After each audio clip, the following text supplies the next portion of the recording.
সীমান্তে যদি আর একটা হত্যাকাণ্ড ঘটে, একটা লাশের বিনিময়ে 10টা লাশ সীমান্তের ওই পারে পৌঁছে দিতে হবে।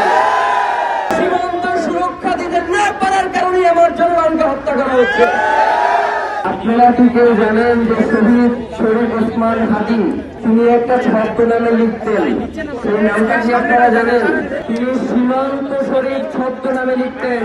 কারণ আমরা এমনই এক জিল্লতির জীবন পার করছি, সীমান্তে আমাদের ভাইদেরকে হত্যা করা হয় আর আমরা গিয়ে খাটিয়ায় করে তাদের লাশ নিয়ে আসি। এর বাইরে আমাদের আর কিছু করার নাই। আমরা কি ভুলে গেছি যে এই সীমান্তেই মাত্র আমাদের 7 থেকে 8 জন বিডিআর সদস্যদের বিপরীতে বিএসএফ এর শত সৈন্যরা সেদিন পালাতে বাধ্য হয়েছিল?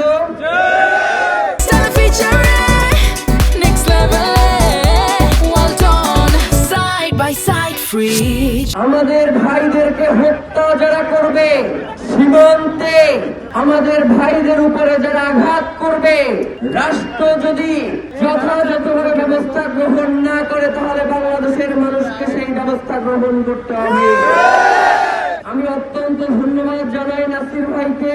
এত ব্যস্ততার মধ্যেও উনি সীমান্তে গিয়ে সেই শহীদ সীমান্তের মানুষদের সাথে দেখা করে এসেছেন।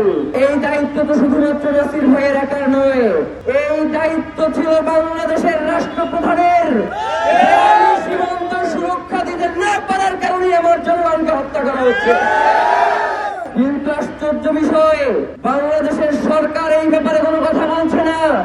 রাজনৈতিক দলগুলো শুধু ভারতের মদতপুষ্ট হওয়ার কারণে তারাও এই ব্যাপারে কোনো কথা বলছে না।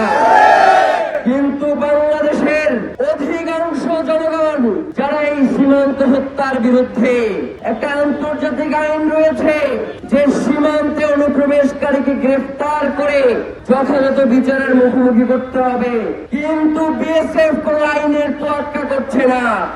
তারা সীমান্তে আমাদের ভাইদেরকে নির্বিচারে গুলি করে হত্যা করছে। তারা ফেলানিকে হত্যা করে কাটাতারে ঝুলিয়ে রাখছে। তারা স্বর্ণ দাসকে হত্যা করে খাটিয়ায় করে দেশে পাঠিয়ে দিচ্ছে।